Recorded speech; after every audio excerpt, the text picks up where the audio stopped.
Good morning, नमस्कार दोस्तों। आज हम अपनी यूट्यूब ऑनलाइन क्लासों में आपका एक बार हार्दिक अभिनंदन है, हार्दिक स्वागत है।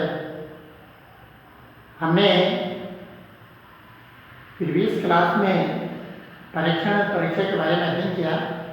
आज अपना नया टॉपिक है सतत एवं व्यापक मूल्यांकन RTE 2009 के अनुसार। RTE 2009 के अनुसार सतत एवं व्यापक मूल्यांकन के लिए बात करेंगे। दिनांक 24 जुलाई भी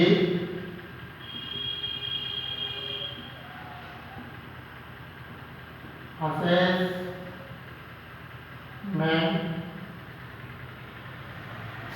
फॉर लर्निंग। आज हम बात कर रहे हैं RTE 2009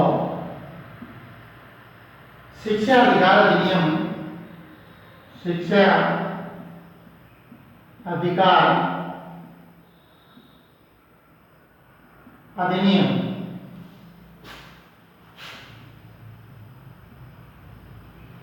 के अंतर्गत सतत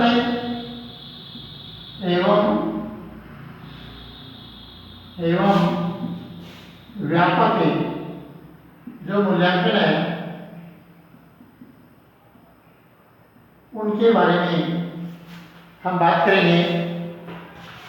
देखिए, हम सबसे पहले चर्चा करते हैं इनके परिचय के बारे में।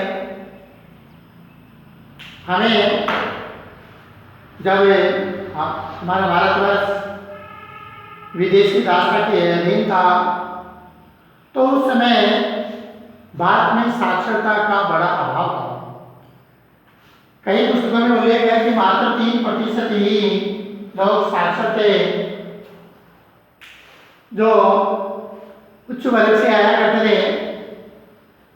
तो 3% लोग जो साक्षर थे, तो जब संविधान का निर्माण हुआ तो हमारे भारतीय संविधान में के भाग 4 के अंतर्गत जो नीति निर्देशक तत्व हैं, नीति निर्देशक तत्व हैं, उन तत्वों में एक पंक्ति जोड़ दी गई कि भारत की 6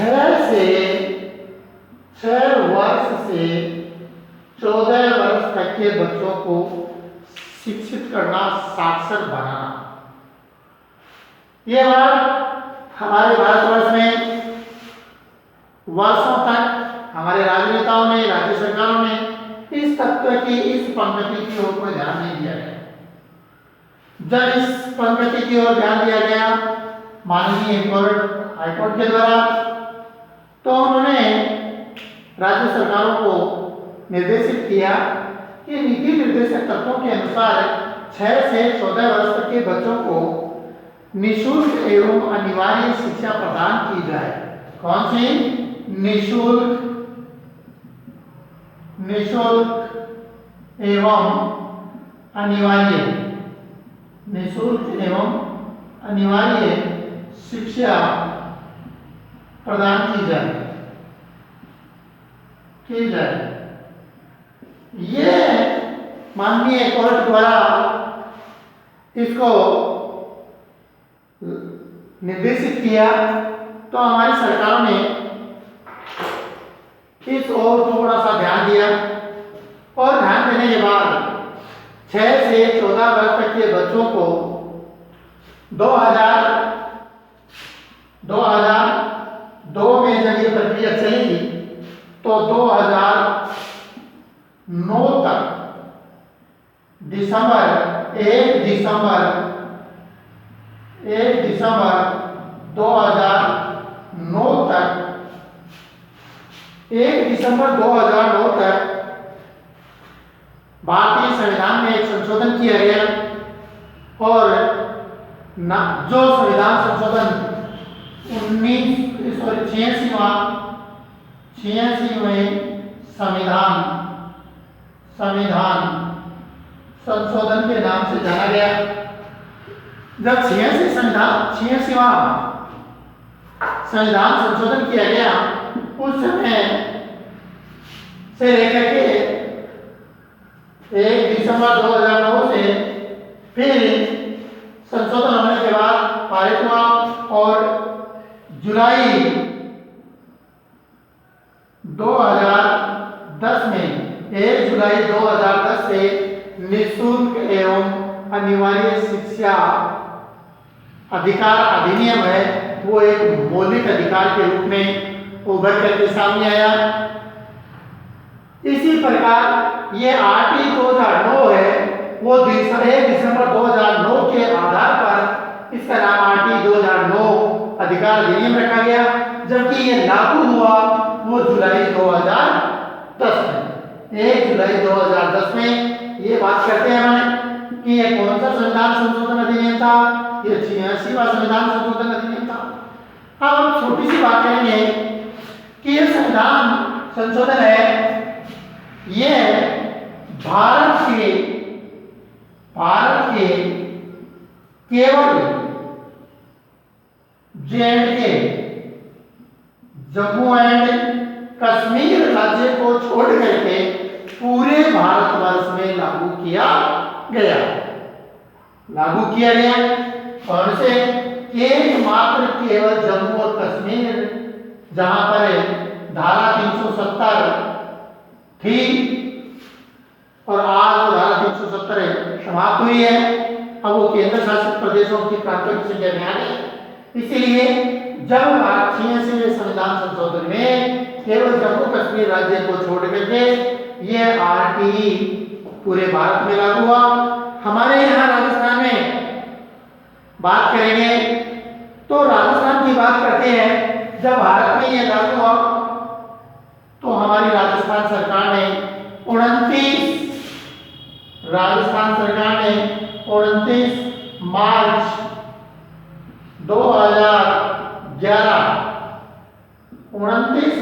2011 को इसे राजस्थान राज्य सतत अर्थात आरटी शिक्षा अधिकार अधिनियम के तौर पर राज्य सरकार ने पारित किया और ये राजस्थान में 29 मार्च 2011 से निरंतर जारी है।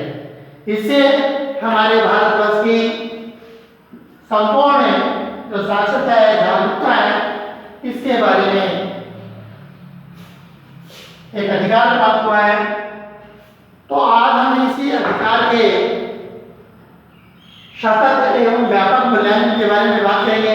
तो हम सबसे पहले आज फंडामेंटल के रूप में आरटी 2009 का मूल्यांकन करते हैं। आरटी 2009 का मूल्यांकन है कि ये संपूर्ण भारत में एक साथ लागू नहीं हुआ। क्यों? क्योंकि जब हमारा संविधान बना था उस समय केवल भाग 4 नीति निर्देशक तत्वों में उल्लेख था। उस उल्लेख को लेकर के माननीय कोर्ट के द्वारा ये राज्य सरकारों को निर्देशित किया गया, जिससे लेकर के आज हमारी सरकारें हैं वो शिक्षा की ओर अग्रसर हैं, ध्यान देते हुए इस नियम को लागू कर रहे हैं। तो उस समय हमारे संविधान में भी संशोधन करना पड़ा। वो संविधान संशोधन है 86वें संविधान संशोधन के नाम से जाना गया। आज राज्य सरकार, उस समय राज्य सरकारों का यह दायित्व था कि वो अपने अपने भू प्रांत में, अपने अपने राज्य में शिक्षा के मूल अधिकार को लागू किया जाए और अपने प्रांत की जनता को साक्षर बनाया जाए। इसीलिए इसका मूल्यांकन करते हुए आज हमारे संपूर्ण भारतवर्ष में शिक्षा है वो निरंतर जारी है। इसलिए हम कह सकते हैं कि शिक्षा अधिकार अधिनियम के अंतर्गत माता पिता एवं समाज का यह दायित्व रखा गया कि 6 वर्ष से 14 वर्ष तक के बच्चों को केवल और केवल शिक्षा प्रदान करनी है और करवानी है। 6 से 14 वर्ष से कम आयु के बच्चों को इस आयु से 14 वर्ष से कम आयु के बच्चों को यदि किसी अन्य कार्य में लगाया जाता है तो उसके प्रति अनुशासनात्मक कार्यवाही की जाएगी। आज हम देखते हैं बाल संरक्षण अधिकार अधिनियम के तहत भी यदि 14 वर्ष से कम आयु के बच्चे हैं उन बच्चों को हम खनन, होटल्स अर्थात अन्य कार्यों में नहीं लगा सकते। इसके लिए ये अधिकार अधिनियम है बच्चों के लिए एक स्वर्णिम भविष्य को लेकर के सामने आया है। तो हम इसके बारे में और इनके विभिन्न पहलुओं के बारे में अपनी अलग अलग क्लासों में विस्तार पूर्वक अध्ययन करेंगे। ये एक बहुत बड़ा टॉपिक जो आपके लिए पार्ट वाइज हम तैयार करेंगे।